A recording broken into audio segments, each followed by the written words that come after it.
Good morning students. आज हम व्याकरण की चर्चा करते हैं। आज का हमारा टॉपिक है विशेषण। तो सबसे पहले हमने क्रिया के काल, संज्ञा, सर्वनाम ये सब की चर्चा की, वो सब हमने पढ़ लिया। अब हम विशेषण के बारे में जानकारी प्राप्त करते हैं। तो सबसे पहले मैं आपको बता दी विशेषण किसे कहते हैं। तो विशेषण की परिभाषा है विशेषता दर्शाने वाले शब्द को विशेषण कहते हैं। जो भी संज्ञा या सर्वनाम में जो विशेषता दर्शाते हैं वो शब्द को क्या कहते हैं, विशेषण कहते हैं। जैसे कि यहाँ पे मैं बताती हूँ उदाहरण में, काला घोड़ा दौड़ता है। काला घोड़ा दौड़ता है। तो ये जो घोड़ा है वो हमारी सर्वनाम संज्ञा है, ठीक है। उसमें काला घोड़ा दौड़ता है। काला जो है तो घोड़ा की वो विशेषता दर्शाता है। वो कैसा है, घोड़ा काला है। तो ये काला जो है वो क्या है, विशेषण है। दूसरा है नाक लंबी है। तो यहाँ पे देखिए नाक कैसी है, नाक जो है वो लंबी है। तो नाक की विशेषता क्या है, लंबी। तो ये जो लंबी है वो हमारा क्या है, विशेषण है। तो ऐसे ही हम उसके प्रकारों की चर्चा करते हैं। अब विशेषण में 4 प्रकार हैं। विशेषण के कितने प्रकार हैं, 4, जो हम देखते हैं। विशेषण के प्रकार, सबसे पहला है गुणवाचक विशेषण। गुणवाचक विशेषण। दूसरा है संख्यावाचक विशेषण।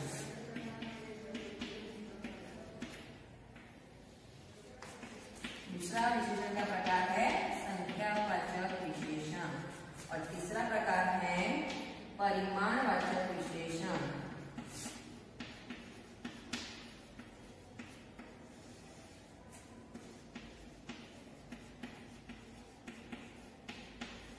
और चौथा प्रकार है सार्वनामिक विशेषण।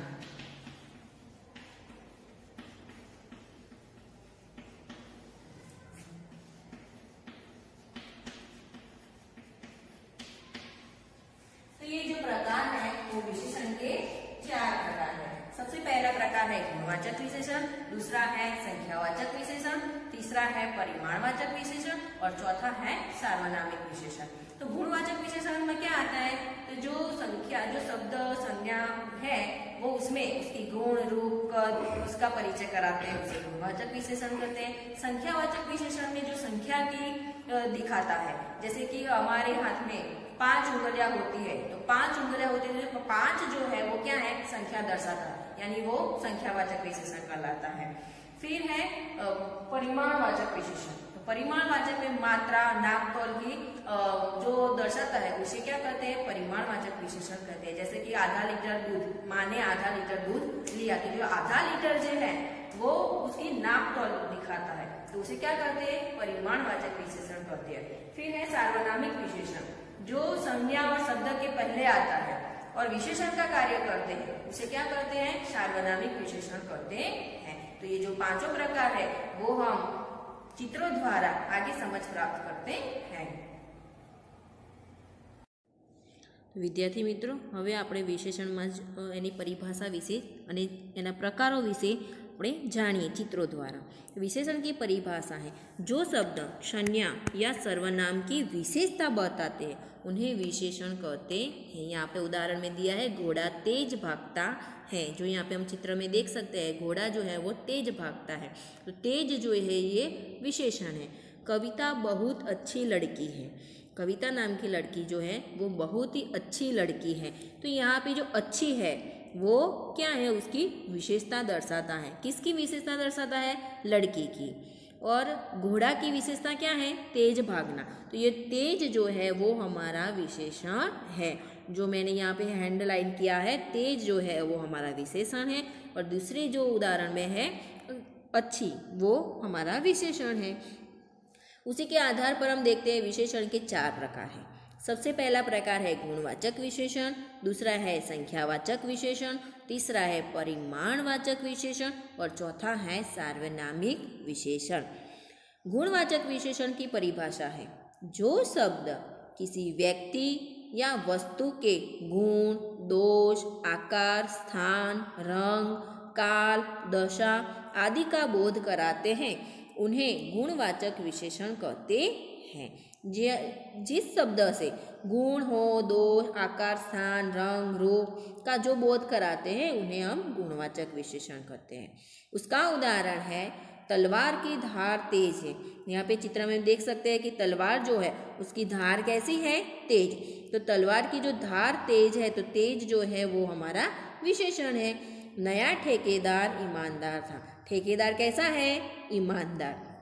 तो जो ईमानदार शब्द है वो उसका गुण दर्शाता है, तो उसे किस विशेषण में डालेंगे हम, गुणवाचक विशेषण कहेंगे। तो ये तेज और ईमानदार जो है वो गुणवाचक विशेषण में आता है। आगे है संख्यावाचक विशेषण। उसकी परिभाषा है जो शब्द संज्ञा या सर्वनाम की संख्या का बोध कराते हैं उन्हें संख्यावाचक विशेषण कहते हैं।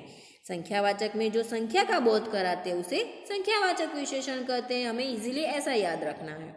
उदाहरण में है एक डॉक्टर ने कुछ मरीजों की जांच की, तो यहाँ पे संख्या कौन सी दर्शाई है, एक। तो एक जो है वो हमारा क्या है, विशेषण है। नंबर 2, मेरे पास 10 किताबें हैं। किताबें हैं, ठीक है, किताबें लिखिए लेकिन किताबें आएगा। तो मेरे पास कितनी किताबें हैं, 10। तो ये 10 जो है वो विशेषण है।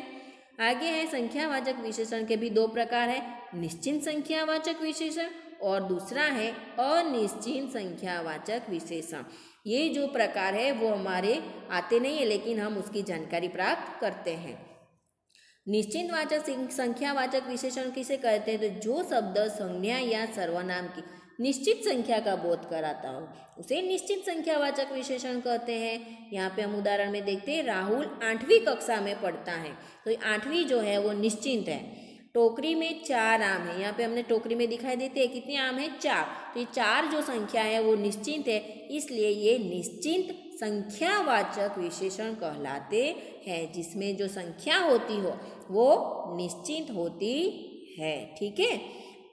आगे है अनिश्चित संख्यावाचक विशेषण।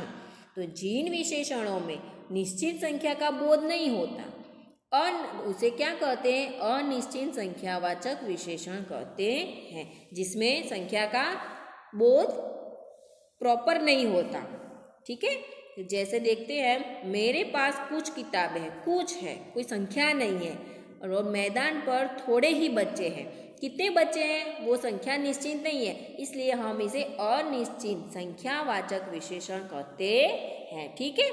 जिसमें संख्या निश्चित नहीं होती उसे क्या कहते हैं, अनिश्चित संख्यावाचक विशेषण कहते हैं। आगे है परिमाणवाचक विशेषण। तो जो शब्द संज्ञा या सर्वनाम की मात्रा, नाप तोल का बोध कराते हैं उन्हें परिमाणवाचक विशेषण कहते हैं। यानी कि द्रव्य, जो भी द्रव्य होता है वो उसकी मात्रा और नाप तोल का बोध कराते हैं उसे परिमाणवाचक विशेषण कहते हैं। यहाँ पे दिया है 2 किलो आटा दो और यह 1 लीटर दूध है।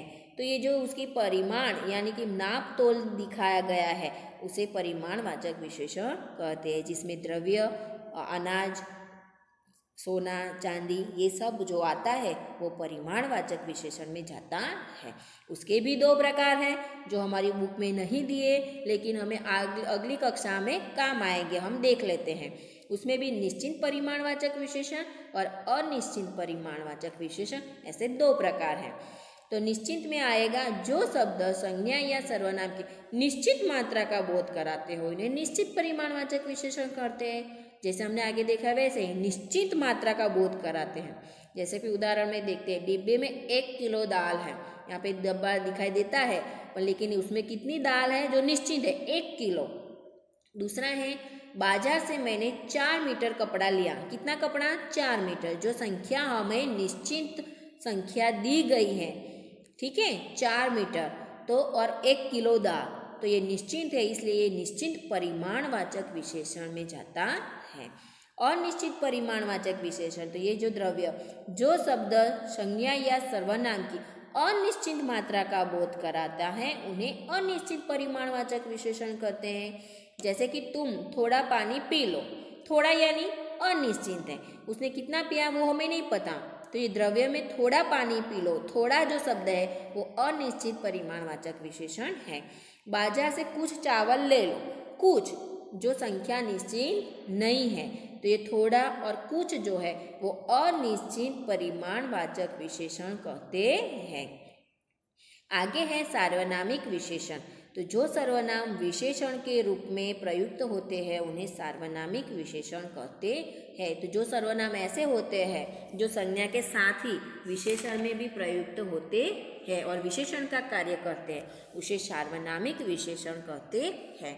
वह लड़का प्रथम आया, तो वह और यह तोता बोलता है, तो यह, तो वह और यह जो है संज्ञा भी है और सर्वनाम भी जो है, ये सर्वनाम वो विशेषण का कार्य करते हैं, इसलिए इसे सार्वनामिक विशेषण कहते हैं। तो बच्चों, आज हमने ये जो ज्ञान की चर्चा की विशेषण की, वो हमें याद रखना है। Okay, thank you. तो बच्चों, मैं आशा करती हूँ आपको विशेषण में चित्रों द्वारा बहुत ही अच्छी समझ हुई होगी। तो आपको इसमें जिसकी भी परिभाषा ये विशेषण की और उसके प्रकारों की परिभाषा जो लिखनी है वो मैं फ़ोटो के द्वारा भेज दूँगी। Okay, thank you.